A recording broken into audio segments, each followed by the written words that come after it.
Hey, Jesse. Hello, Lindsay. What are you having to drink today? I got apple White Claw and pineapple. Put it together. Okay. That- The green apple White Claw. Yeah. And pineapple Vista Bay. Yeah. Right? Apple.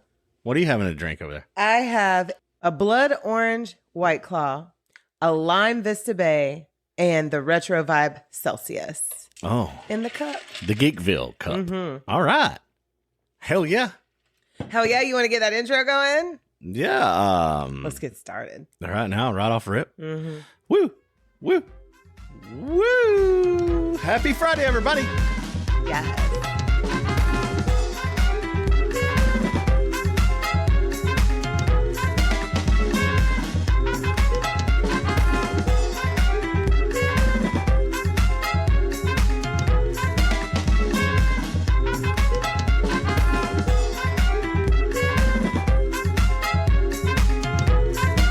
I had a discovery, though, What? just seconds ago. What?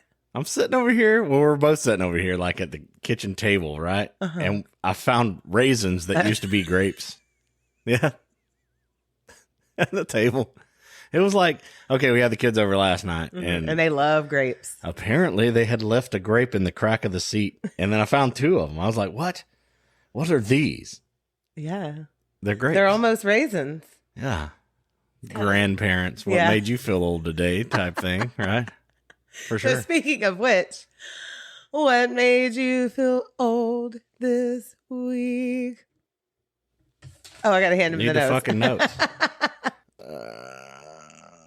Oh, how many times have you watched fashion come in and out? Like Oh. on commercials and things. It's like, dude, like our fashion has came in and out like 3 times. Well, I remember my parents telling me that when I was younger. And, I wasn't listening. I was like, whatever, you old farts.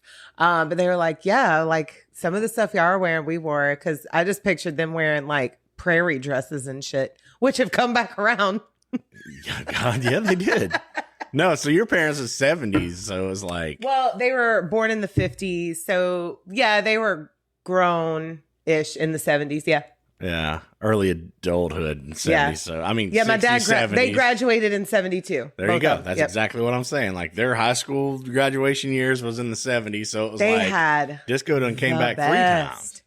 fashion, man. Oh, my God. Yeah. And so we kind of skipped the 80s for us, but it was still cool. We grew up in the 80s, but we weren't adults like high school. Like, We had the weird child version of 80s, though. Like, Yeah. Like, what is this? Mom, why can't I listen to Motley Crue? Yeah. You turn that stuff off. That's nasty. God, listen, my Motley Crue would have just been straight up like Satan entered the room, and we listened to shit way heavier than Motley Crue Yeah. could ever even dream of being. But That was the only time that my mom ever got onto me was like, I had a fucking Motley Crue tape. your mom listens to all kind of shit. I don't know. That's the only time she ever got on to me about music in my whole life. Motley Crue. Motley Crue? I swear to God.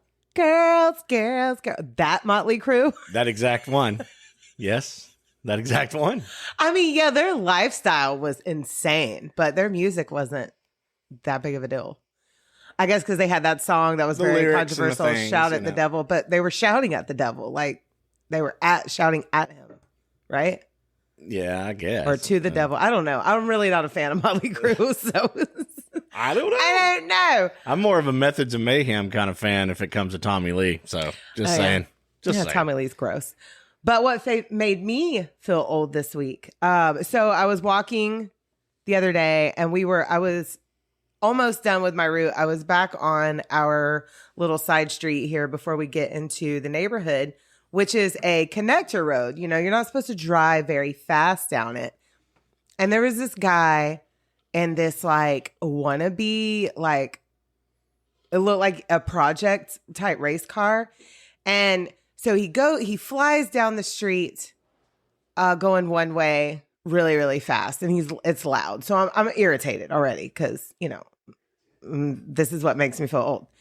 So then he goes again, and now I'm even a little more irritated. I'm like, what the fuck? Then he goes by 2 more times, louder and faster, like The road guys had just done the little median. So like there was, and like shit's flying in my face and I'm hot and I'm sweaty. It's Florida. I've been walking for 45 minutes already. I'm fucking pissed. I was ready to call the cops. I'm going to call the HOA on you sons of bitches. Well, we don't have that, but I was ready to call the cops. We live in a school district, sir. Yes, school's out, but fucking hell, the speed limit is 30. He was going 50 at least. Now, when I was telling a coworker about it, they were like, did it ever dawn on you that maybe they just thought you were hot? And I'm like, ew, no, because I'm sweaty, I'm gross, and I've got a weighted vest on, arm weights on, and no, they were just being a fucking douchebag. And then come to find out they live in our neighborhood. I just heard them rev up, literally. No, that's not them. That's not them? it. No, they live, y'all don't see our hands, but they live in the opposite direction. Okay, I'm pointing over there behind us because there is a race car type sounding car over there all the time. I don't mind it. I like that. I hate it. I love the gearhead shit. I fucking hate it. Yeah. I hate any loud vehicles. But 5 minutes, literally not even 5, another minute to the left of us when you come out of the neighborhood, you can go down this long ass country road where nobody's really at. So why don't you do that, right? Where? Sisters Welcome Road. Yeah. It's called Sisters Welcome, yeah. Yeah. Yeah, that one. Just do that one. But yeah, that made me feel old because I was ready to call the fucking cops. Yeah, because that is went a straight to congested Karen. area with a bunch of kids. So It yeah, is. concerned It's not- parents type situation. I get it. Yeah. Well, not only that, people are out walking their dogs and we have a nephew that rides his bike. And this, our kid rides his bike. Yeah. Well, So- dogs are kids. They are. Yeah. Well, that's what I'm saying. Like, there's animals and children alike. And I did not appreciate the fucking freshly mowed grass flung in my face because they were going that fast. They were blowing up all the shit on city. you. Yeah. This is the city, sir. But yeah, that's what made me feel old this week. Okay. I was ready to call the cops. I get it. At our age, I get it. Like, get off my lawn, you sons of bitches. Well, I'm just not down with the loud cars. I never really have been. And then when you fly by me 4 different times, no. I like it. There's nothing cute about that. But I'm telling you right now, there's very few females our age, maybe younger, I don't know. But there's very few females our age that think that that's cute. I'm like the chick in Talladega Nights up in the booth. Molly Shannon? Yeah. I can feel it. Oh, running up my leg. I kind of like She's that. like, No, I've never been about that life. But like even back in the day, like in our day, when bass was a huge deal, I never really liked it. No, I mean I liked it. I like the loud. I pretended sound like I system, did to fit in, but I never. but not really so much of the bass. I mean, I was playing metal music, so I wanted to hear some cool ass shit. I mean, to be fair, like Korn and Limp Bizkit and shit like that, But I mean, like you don't have to hear it around the corner, and your car sounds like shit. Yeah, and you pull up to the gas station and blare that shit. Now there was this one vehicle when I worked at McDonald's way back in the day. They drove a hearse.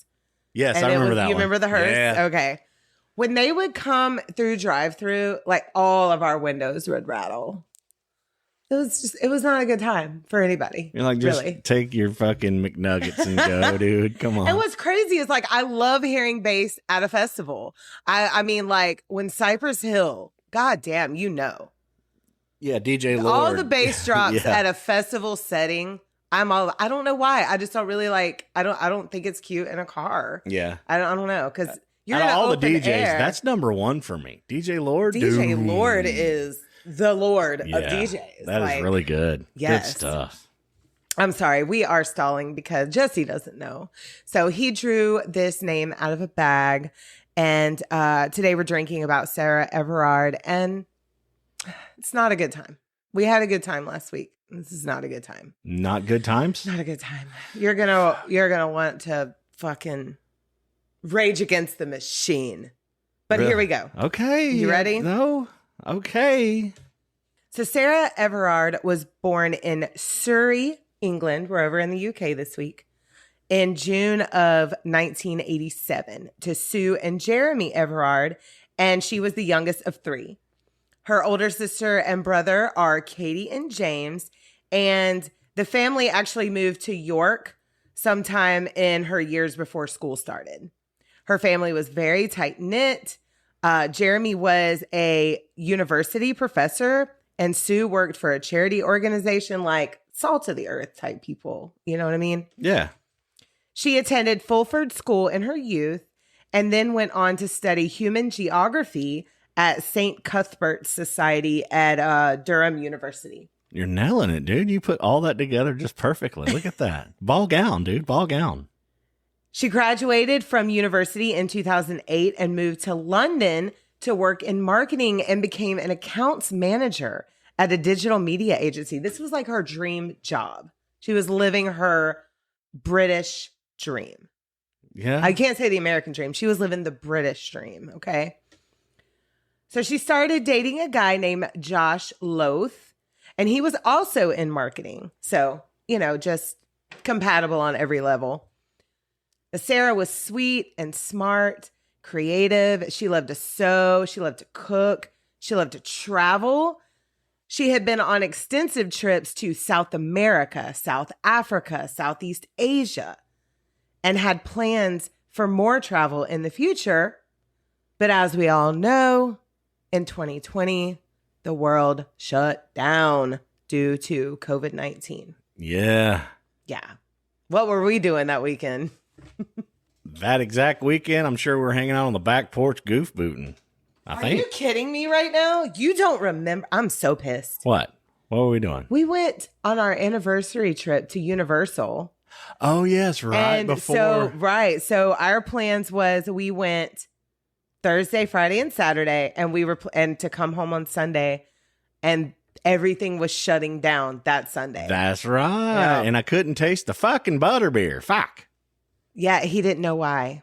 He had no idea why. He's like, Lindsay, I can't taste this. Like, we went and ate jerk chicken and Jamaican food, and he was like, I'm really concerned because I can't taste this food. And I was like, what? Like, I thought you were crazy. I was like, what do you mean you don't taste it? I fucking thought I was crazy too, dude. I've never not tasted anything. And no matter if I was sick or whatever, cold, whatever, I could still taste it, Never have not tasted Well, yeah. food. And, I mean, to be fair, this was before we knew anything. Like, we weren't even masked up yet at this point. This was just, they were just going to shut down for a little bit to flatten that curve. But like I said, so Sarah's plans for more travel were on hold for a while. Now, in the UK, things were a lot different than our restrictions here in the US, especially here in Florida. Like down here in Florida, especially, I mean, even in Lake City, we opened most shit back up at 25% after just 6 weeks of shutdown. And it wasn't much longer for most to be open at 75%. And at the end of 2020, start of 2021, most things are at full capacity. That's here in our state, especially in our city. Now, Gainesville was restricted a little bit longer because we would go over there and a lot of the restaurants that we normally eat out would only have like outdoor seating, things like that, or you had to, wear a mask. It was, y'all remember. Well, on March 3rd of 2021, London was on its third lockdown. Third. And the rules were up in the air. Like, nobody really knew what was going on. There was some curfews in place, and you really weren't supposed to be out unless it was deemed absolutely necessary. A lot of shit was just not clear. You know what I mean? Yeah. Just very strange rules. Now, Sarah was 33 at this time. She had gone to her friend Rose's house, and this was about 2.5 miles from her flat, and was heading home around 9 p.m. Her route home was a very well-lit, well-traveled route by locals. There was CCTV everywhere. At 9:13, she calls her boyfriend Josh on her way home, and they talk for around 14 minutes. She was wearing a green rain jacket, navy pants. They had like a diamond pattern on them, and a white beanie, green earphones, and of course, a COVID mask. The last time she is seen on surveillance is 9:28 p.m. Hold up, Lindsay. Real quick. before we get off into this, because I know you're fixing to drop the fucking shit already, and I wasn't ready. What about the Chinese food? Oh, God. What about the Chinese food? Come on, tell us about it. So last night, we had the grandbabies, and we had just gotten them to sleep. It was like a really early night. So I was like, I picked up my phone and started scrolling while they were resting and shit. And I came upon a British Chinese food TikTok. And it never has dawned on me that Chinese food is different. I mean, I know it's different in China, but it's never dawned on me that the production and the plate presentation and the items are different in other countries. And Jesus, are y'all okay? Because y'all need to come over here or to Mexico, because I looked up Mexican Chinese food after that, and theirs is very similar to ours. Yeah. Y'all ain't had it yet. Yeah, I'm sorry. I mean, I can't help it, but it just came to my head. I was like, I have to talk a little bit about British Chinese food. So yeah. Yeah. Oh, so bland looking. Oh, and I get it. Like your palate's kind of used to whatever you got going on, but we're way versatile over here, cultured even when it comes to like food. We have a lot more of their culture in our country. I do believe, living in our country. I do know that the most Chinese places here are different version, or a completely different version of what they actually eat in China. Yeah. Asian period. I mean, it might be like, Well, each country over there has different style food. Yeah. Because they do over here where we buy it and consume it, because we're not traveling over there just yet. Vietnamese is my favorite, really, but it's really good. Korean is mine. Yeah, well, because it's spicy. I like spicy. when we went to Chinatown, so that's like the second biggest population of Asian people. Now, period. I would say the Chinese food in New York was worth the trip alone. Yeah.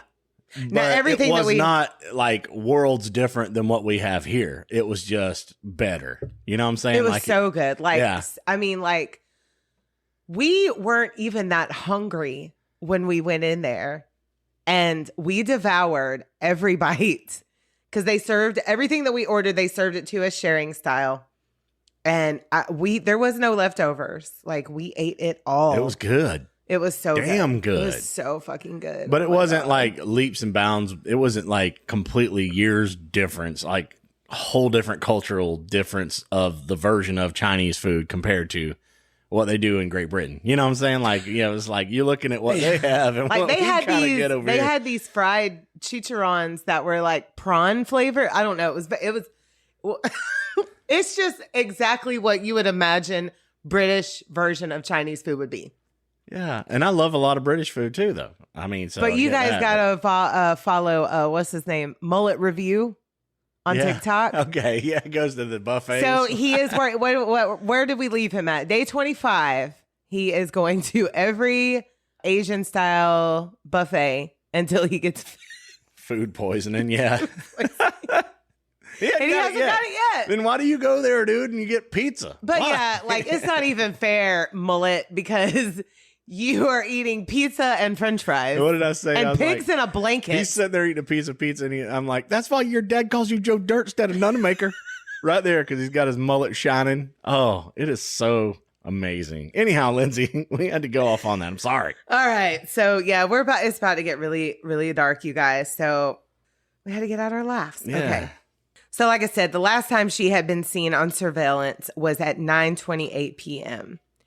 The next day, Sarah fails to show up for work, and no one could get her on the phone. Like, she had a meeting. She was all about her job. That's what people don't realize when they go and do these crimes. They don't understand the disruption. Are going to be missed. Yeah. You fucking idiots. Okay.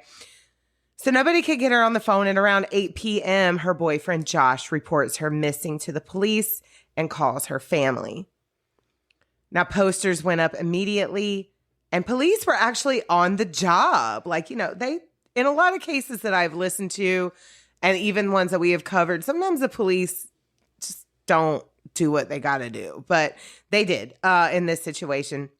So they were on the job taking tips and collecting camera footage from CCTV, ring cameras, and dash cameras. Like they were collecting everything that they could find.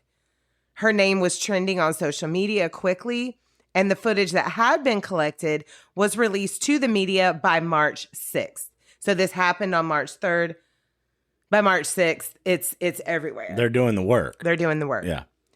Now, a public transportation bus actually caught footage of her talking to a man on the side of the road, and that man's car had its hazard lights on, and this was around 9:38 p.m. She would have almost been home. So she leave her friend's Rose house at 9 o'clock. It's a 50-minute walk.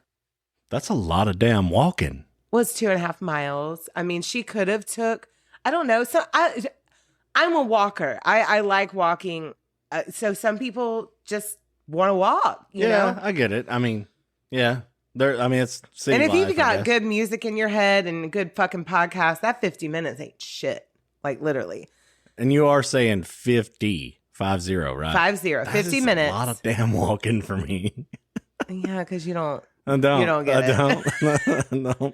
I was like, 50 minutes ain't shit for me. That's what I do every day. Wow. I do 40. Yeah, I mean, I don't notice it too. You're right. 40 minutes to an hour is what I do in my walking journey every day. Yeah, when we go together, it's not bad. Yeah, No. I get it. But that's what I'm saying. Like, she was almost home. She was 38 minutes into her journey. 12 minutes later, she would have been home. And this just really pisses me off. So the police got the tag number from the car seen in the dash cam footage and traced it to a rental car company. Or in the UK, they call it car for hire. It was actually an enterprise.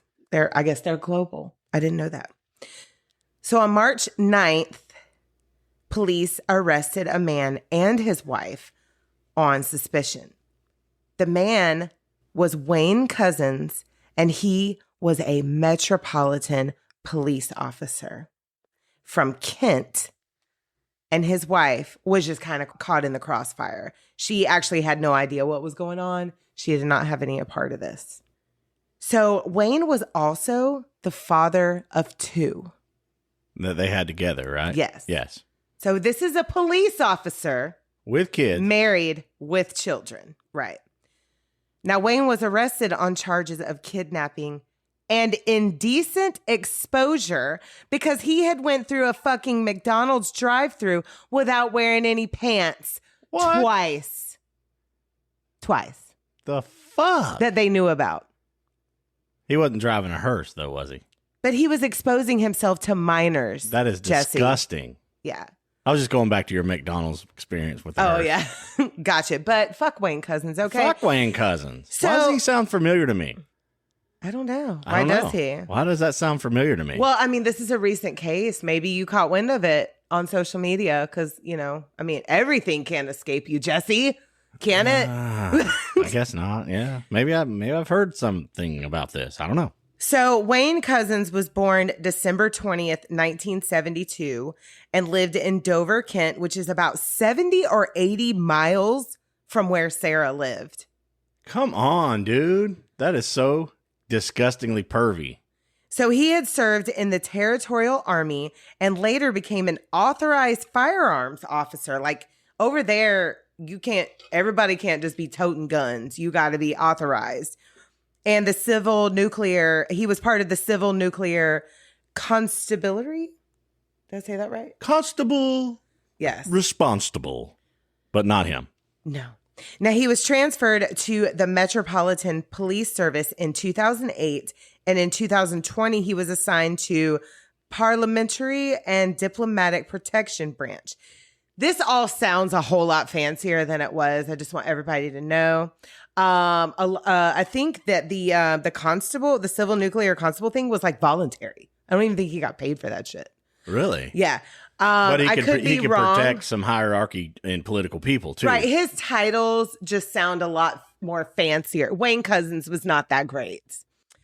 So Wayne was definitely not a well person, and he was quite the fucking pervert at work, earning the nickname The Rapist.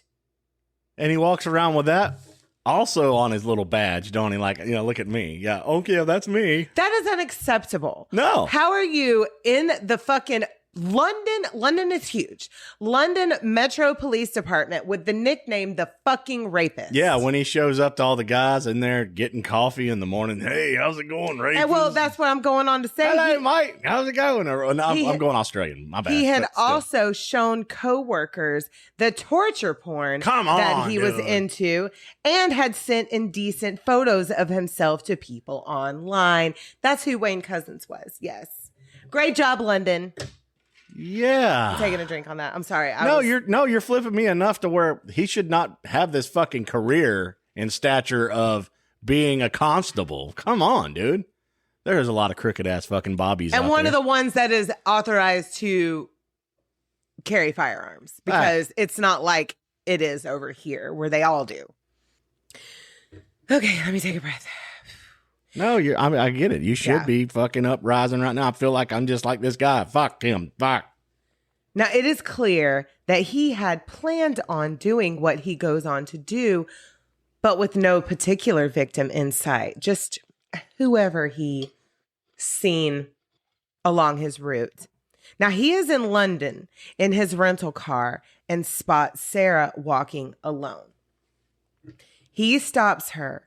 And he tells her that he is a cop, shows her identification, and says that she is being arrested for violating COVID restrictions. He had a fucking plan. Fuck. I just got chills all over again. This has made me so mad. Seeking out. He was just seeking it out, wasn't he? Week. This fucking disgusting human. Because she's a good girl. She complies. And he handcuffs her and puts her in the back of his rental car. Now, she thinks that she's just going to a local station. And she's like, okay, I'll pay the fine. I'll go on about my life. So imagine the horror when he drives 80 miles back to Kent.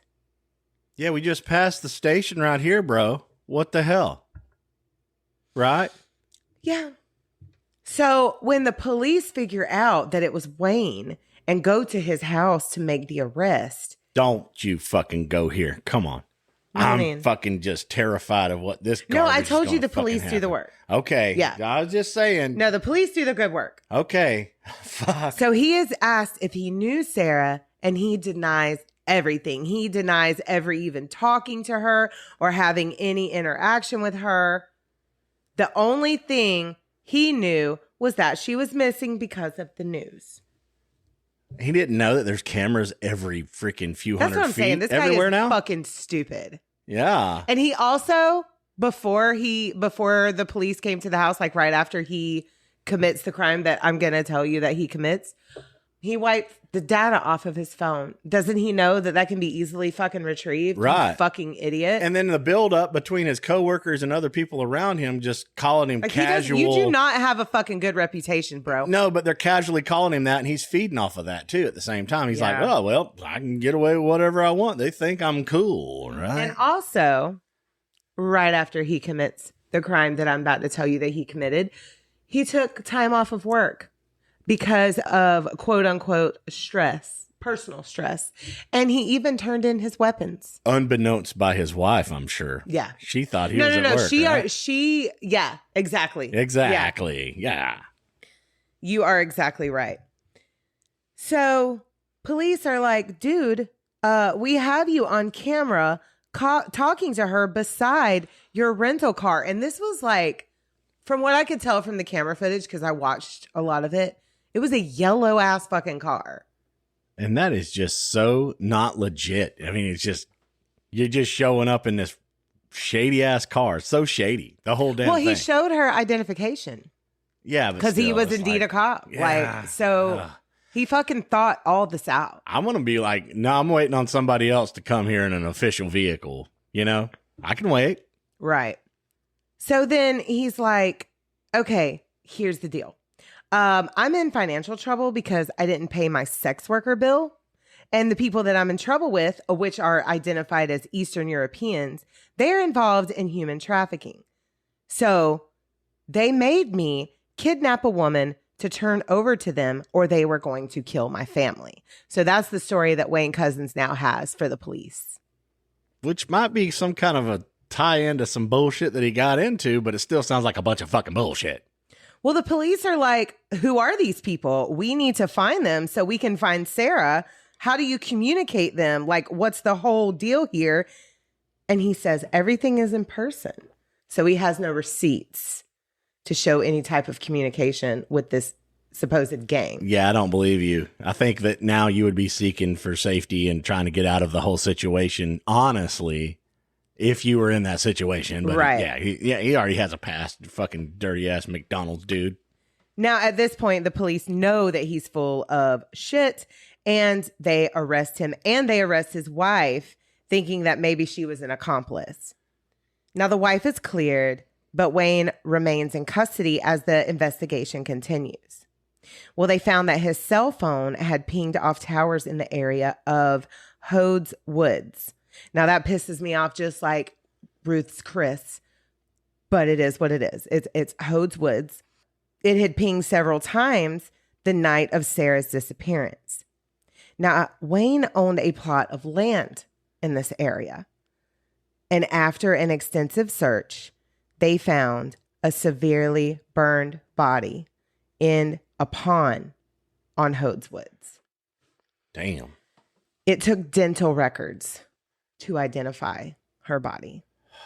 Now, what Wayne had done was falsely arrested Sarah, raped her, strangled her, and murdered her, burned her body inside of an old refrigerator, and put her body in builder's bags and disposed it in the pond where she was found.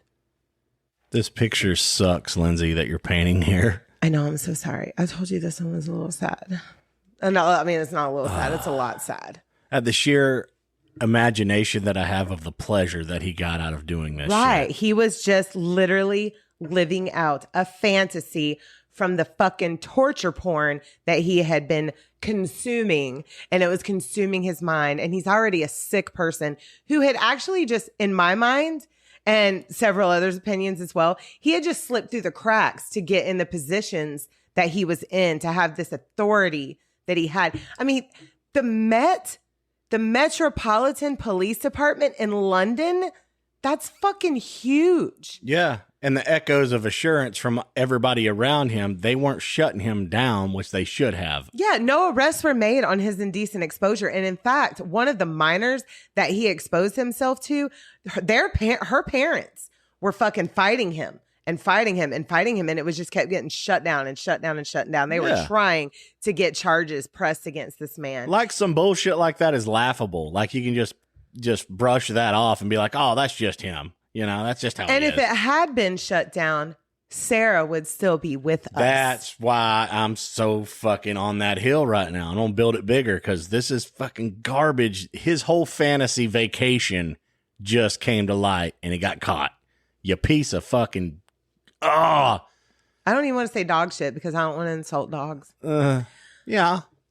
So the outrage, especially from women that came out of this, was astronomical. Like, astronomical is actually an understatement. No, I mean... Like, a police officer did this. Yeah. You know? How are women to ever feel safe? Yeah, have you ever seen, like, the hippo when he stands up and poops and his tail goes around? That's what Well, let me tell you about the diabolical answers that women were given from this police department in several areas surrounding London. Oh, he was running amok too, wasn't he? So, no, this is just what the men thought that women should do. What? Okay, so one police chief actually spoke out from the Yorkshire area and said that women should just know when they should and shouldn't be arrested.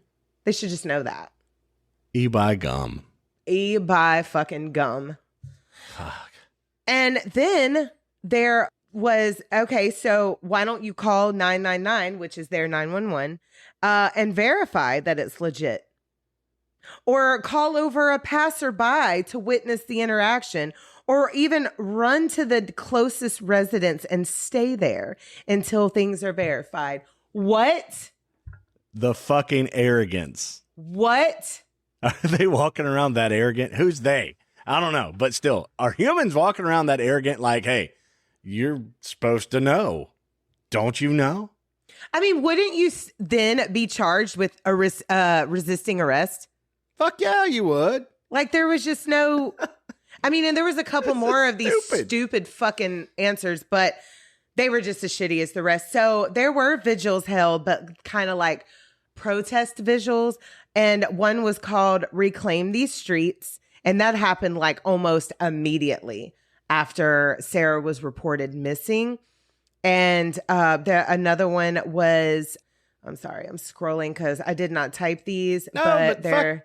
protect yourself enough to wait for a qualified, real vehicle to show up. If something shady shows up and somebody has a little badge, yeah, I'll wait for a certified vehicle to show up here. And there was another one called Clapham Common Vigil, which was for, just basically, this was like 10 days after everything was brought in, 10 days after her disappearance, everything has been brought into the light. They know now that it was a fucking police officer that did this. And the women are fucking outraged as they should be. Yeah. And people are still trying to shut it down, saying, oh, you're in fucking COVID violation. Fuck you. Right. Seriously. Disrespectfully, fuck you. Like, yeah, we just lost a human being who falsely claimed to be a police officer, telling her that she had violated COVID restrictions. In fear of not obeying the law, and then went along with a shady situation. And they're just like, oh, you were supposed to know that this was a shady situation. No. Exactly. No, you're not.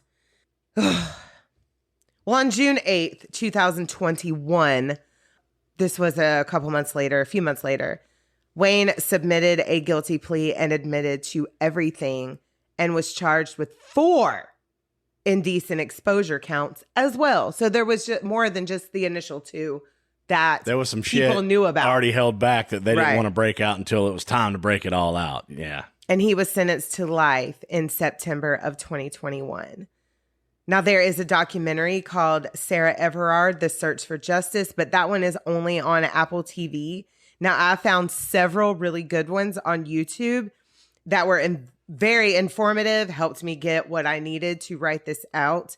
And one on Amazon Prime called The Murder of Sarah Everard, a Faking It special. Fuck.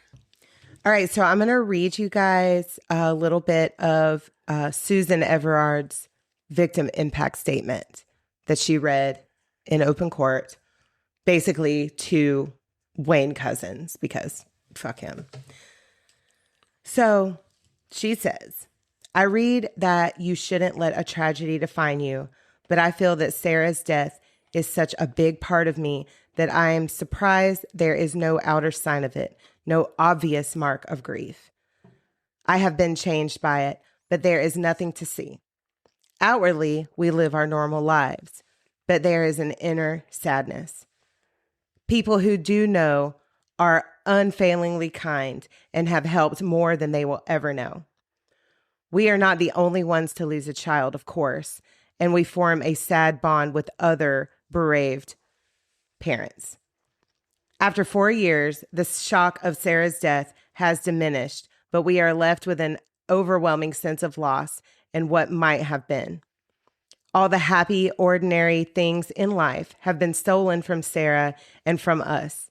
There will be no wedding, no grandchildren, no family celebrations with everyone there. Sarah will always be missing, and I will always long for her. I go through a turmoil of emotions, sadness, rage, panic, guilt, and numbness.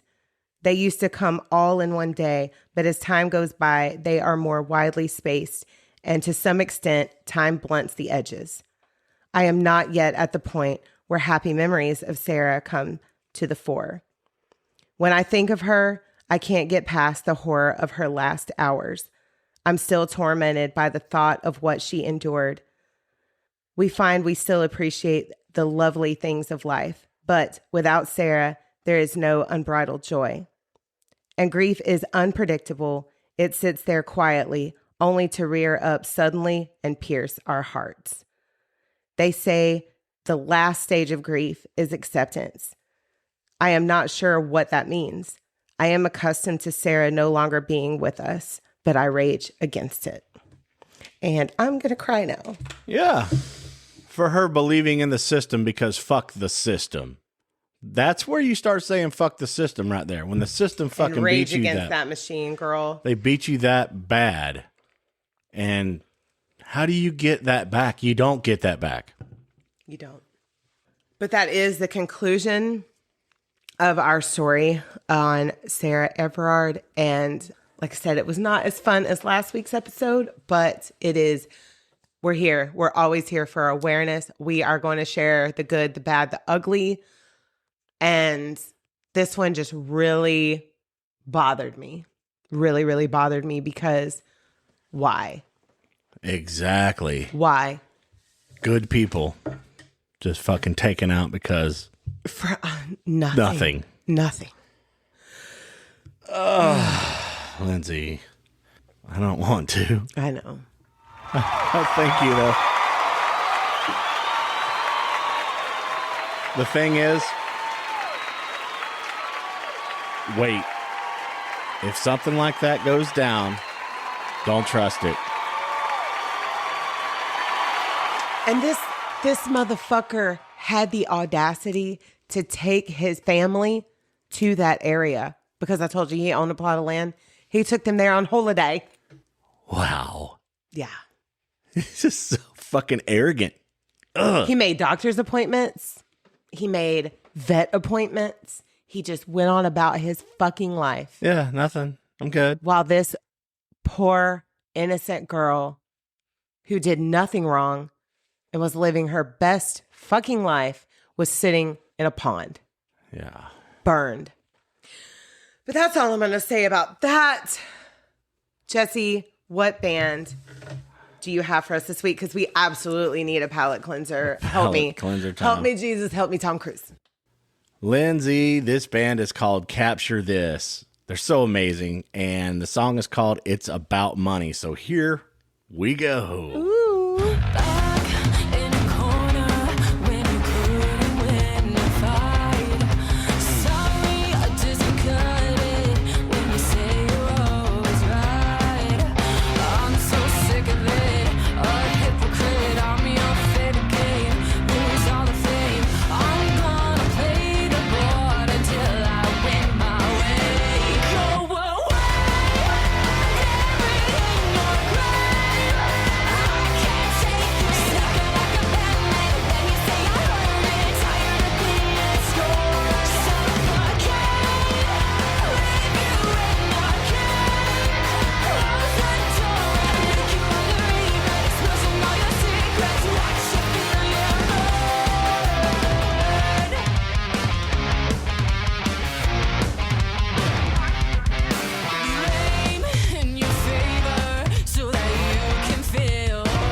Lindsay. Oh my God, I love them Wasn't that amazing? Much. So much. And I've already followed them on Instagram, on Spotify. And guess who else they are followed by? I told you it's a circle. Another band that we have featured, which is actually local to our area, Reckless Giants. Okay. Yes. That's awesome. They Capture This is from Denver, Colorado. On Instagram, you can find them under capturethis.band. And you guys go follow them. That's what's up. That's amazing. Love it. Yes. And go follow us on everything. Yeah. If we just popped up in your algorithm and you're new here, what we do is I tell Jesse a true crime story and we have a couple of drinks and Jesse plugs an amazing band like this one at the end. Yeah. And we're just in our kitchen. We're just doing things. So we need you to like, share, subscribe, do all the things. So on Instagram, we are Drink About Something. On if you want to send us an email, we are drinkaboutsomethingpod@gmail.com. We do spontaneous lives on TikTok, drinkaboutSomethingPod_Lindsay. And Jesse, where are we on YouTube? You just go to Jensey, JENDSEY, and you can find us and come and hang out. Yeah. Oh, and our main website, drinkaboutsomething.site. That's it. I got some stats, though, Lindsay. You got some stats. Okay. Yeah. So we're going to start this off kind of like this. So this whole time, I'm just going to play that in the background. Because we just had 5,000 downloads, Lindsay. Yeah. Thank you guys so much. So much. It is so amazing to be able to keep doing this and seeing everybody else participate and join along and check it out, and all the reactions and responses and the messages and all the cool stuff. We're just building this stuff together, and it's so amazing. So our second biggest country area is the United Kingdom. Thank you, United Kingdom, that we just talked about. Yeah. In this case. Which was leading. We don't like your police department. Which was leading forever. Singapore, actually, is our third. And Panama is our fourth. And then Australia is number 5. I'm going to do the top 5 right there. Thank you guys so much. And yeah. We are so happy. geeked out about this. We have people all around the world listening to us, and we don't really know what to think about that, but we love it. Yeah, no, I'm being able to project this, and the whole awareness behind this is just, it's not that you're supposed to know. If you're in that shady situation, wait for the respectful situation. If it comes up and something's not right, and some police officer does show up and they're just like, here's my badge, do what I say. Yeah. Wait for a real vehicle or somebody else to show up. Yeah. Like, how do you go about that, though? You know what I mean? Well, okay, even respectfully so, just offset the situation enough to where you do feel safe. How's that? Well, I first heard this case from the red-handed ladies, Hannah and Saruti, which are in the UK. Hannah has now moved to South Africa. Jesse and I went on a whole map quest. Oh yeah, the other night, the bottom horn. Just looking at Cape Town, South Africa, because Red-Handed Ladies are 2 of my favorite podcasters. I love them so much, and they said that in the UK, you can't even carry mace as a woman. You have to have special license to carry some mace. Do that. Fuck that, dude. Fuck no, I'll carry mace in my goddamn weighted vest every day. Out of the crazy history that we have in the United States of America, there is just some crazy we're a problem child too, but shit. There is some crazy shit in other places too, just like that. That's just some closed-minded shit for dudes just to show up and be like, oh, you're supposed to know better. It's like, wait a minute, dude. People are in fear. They're like, hang on, I'm just trying to be a good person, But yeah, definitely at least offset the situations if you're uncomfortable and wait a minute. Back up. Hang on. Let me back up a minute. I'm waving at the camera over here, I see it, there's things like it's out there, like the chat GBT and all the stuff is out there now. So, and that's what I'm saying. How did this guy feel that he was going to, I don't think that he planned on getting away with it. No. I don't think so. He couldn't have. Yeah, he's a police officer. He knows that everywhere in London is on surveillance. Don't they have a room that he passes by when he's going to the coffee fucking machine and talking bullshit about all the disgusting human that he is? Isn't there a room right there that people monitor that? Time bomb, man. Yeah. I mean, and he was 48 years old. Like, yeah, bro. Still, it's disgusting. But and I feel bad for Sarah's family, for Josh, and even for Wayne's family, because they didn't know. Yeah, no, they were just innocent. Like, they had no clue. Yeah, and this part is like a whole nother conversation that you have to tell somebody. That's the only thing productive. That's what I was saying. That's the only thing productive that I can actually say. Do have a 5-minute conversation about this one too. You know, hey, you got a young daughter or whatever. She's wanting to go and out and doing her things and being herself. Have that conversation as well. Hey, if you're in this situation, COVID you might restrictions, not, man. Oh, yeah, that was a scary time, y'all. And I swear to God, we did a time warp during that time too, because it was here and then it was gone. Yeah. And so much bad shit happened. I've got other cases in my roster about shit that happened during COVID. Women were unsafe. Children were unsafe. And there was men too, but mostly women and children. There was a lot of unsafe people during that time. And it's just really fucking terrible. Yeah. And then you got celebrities all like in their fucking mansions with pools and shit and plenty to do, talking about just stay indoors. Fuck no, dude. And then a few weeks later, go outdoors, go ride your bike, go share it. Yeah, but then go back indoors. Go back indoors now. Hurry up, get back in. And then they didn't know what they were doing. Yeah, it was all one mess, big fucking farce to me. It was like. People get sick all the time. We have to just, everybody's going to get this. It's spreading like wildfire. So, man, I'll tell you what, this stomach bug that I had this past weekend, Jesus, H. Roosevelt, Christ, if you know that reference, comment. Yeah. But, I mean, I understand a pandemic. I understand that you've got to do certain things to lower everything. But like what I was hearing, okay, so I listened to a few other UK reporters and podcasters and things like that of what that time was like for them. And it was literally like after the first lockdown, they were encouraged to go out and eat to save the economy. And then they're like, oh, never mind. We're getting sick. Hurry, get back in. That's why I was like, it was the weirdest thing. Get back. Go out. Yes. Get back. I feel like I'm getting my full hat on right here about all this experimentation. Well, and I told you about the lady that I waited on. So there was 2 stories that I had being here in Florida as a server.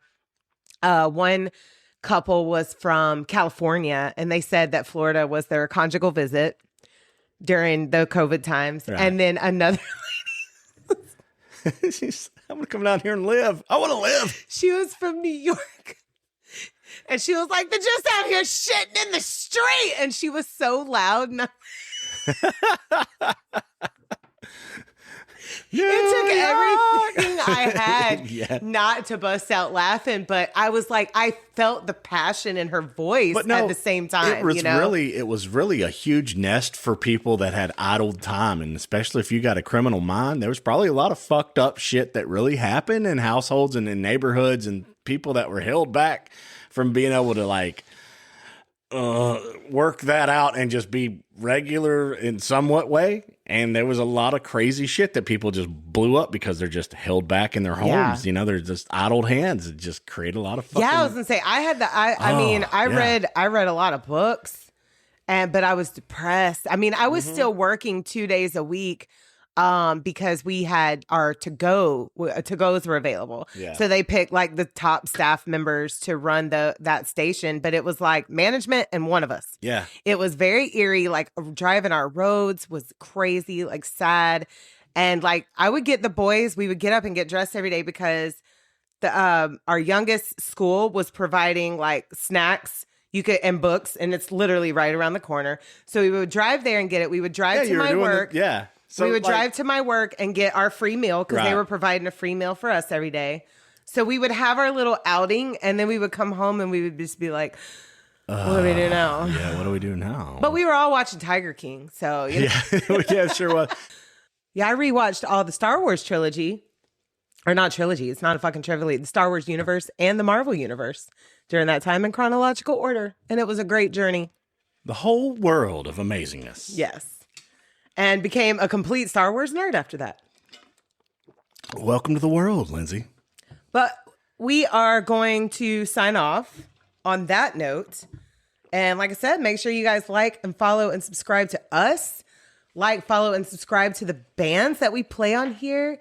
And please just be safe out there. Oh my God. This one has just made me so angry. Rage Against the Machine. Fuck the system. All the things that Rage Against the Machine and System of a Down have said. Yes. We will see you guys next Friday, though. Bye.